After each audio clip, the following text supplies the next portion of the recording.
வணக்கம் கண்ணு, இது திருச்சி மண்ணுங்க. நம்ம பதிவை புதுசாக பார்க்குறவங்க சப்ஸ்கிரைப் பண்ணி பாருங்கள். மிகவும் பயனுள்ளதாக இருக்குங்க.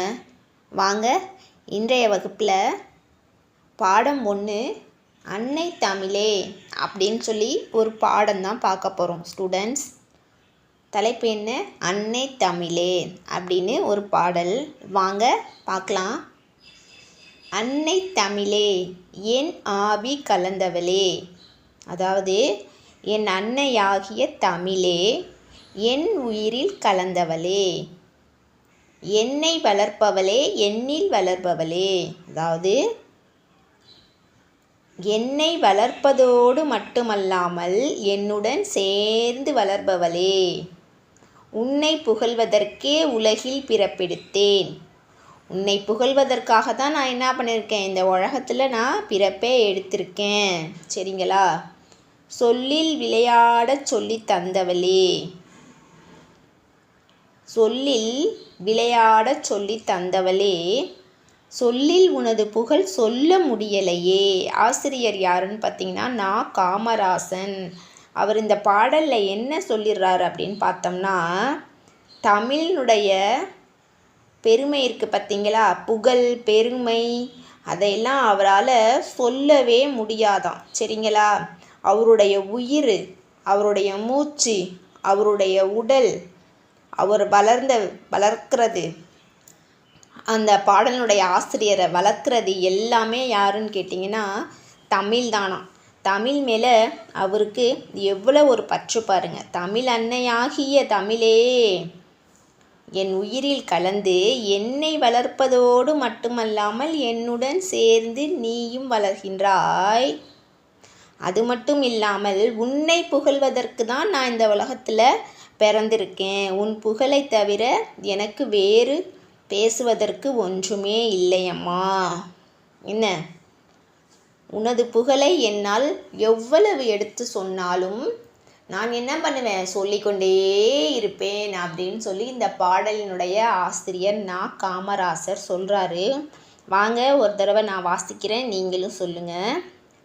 அன்னை தமிழே என் ஆவி கலந்தவளே, என்னை வளர்ப்பவளே என்னில் வளர்பவளே, உன்னை புகழ்வதற்கே உலகில் பிறப்பெடுத்தேன். சொல்லில் விளையாடச் சொல்லி தந்தவளே, சொல்லில் உனது புகழ் சொல்ல முடியலையே. நான் காமராசன்.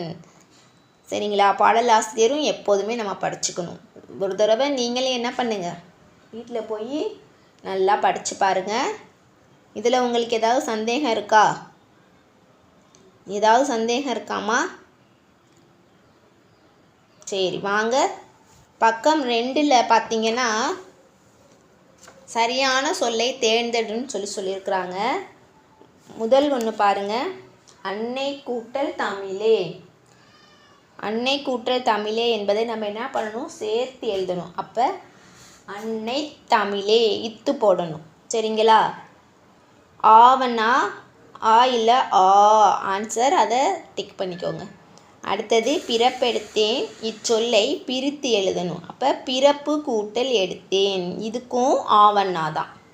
மறந்துன்னை, இதை பிரித்து எழுதணுமா. மறந்துன்னை மறந்து கூட்டல் உன்னை இ. சரிங்களா? அடுத்தது சிறப்படைந்தேன், இச்சொல்லையும் பிரித்து தான் நம்ம எழுதணும். சிறப்படைந்தேன் சிறப்பு கூட்டல் அடைந்தேன் ஆ. முதல் ஒன்றுக்கு ஆவண்ணா, இரண்டாவது ஒன்றுக்கும் ஆவண்ணா, மூன்றாவதுக்கு இ, நான்காவதுக்கு முதல் வரும் அந்த ஆ.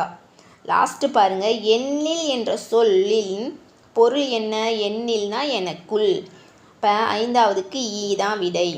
வினாக்களுக்கு விடையளி பாருங்கள். அடுத்தது சொல்லில் விளையாடச் சொல்லி தந்தவள் யார் அப்படின்னு கேட்டிருக்காங்க. அதுக்கு விடை சொல்லில் விளையாடச் சொல்லி தந்தவள் அன்னை அப்படின்னு எழுதணும். சரிங்களா? அடுத்தது இரண்டாவது பாருங்கள், எதை சொல்ல முடியவில்லை என்று இப்பாடலினுடைய ஆசிரியர் குறிப்பிடுகிறார்? தமிழின் புகழை என்னால் சொல்ல முடியவில்லை என்று ஆசிரியர் குறிப்பிடுகிறார் அப்படின்னு எழுதணுமா. அடுத்தது மூன்றாவது பாருங்கள், இப்பாடலின் ஆசிரியர் அன்னை தமிழை எவ்விதம் புகழ்கிறார்? அப்போ அந்த பாடலினுடைய பொருள் இருக்குது பார்த்தீங்களா, அது முழுவதுமே நம்ம எழுதணுமா. சரியா? இப்போ இந்த பாடல் உங்களுக்கு புரிஞ்சிருக்குன்னு நினைக்கிறேன். ஏதாவது சந்தேகம் இருந்துச்சுன்னா கேளுங்க. இந்த பதிவை உங்கள் நண்பர்களுக்கும் ஷேர் பண்ணுங்கள், சப்ஸ்கிரைப் பண்ணுங்கள். வாழ்க வையகமாக. நன்றி, வணக்கம்.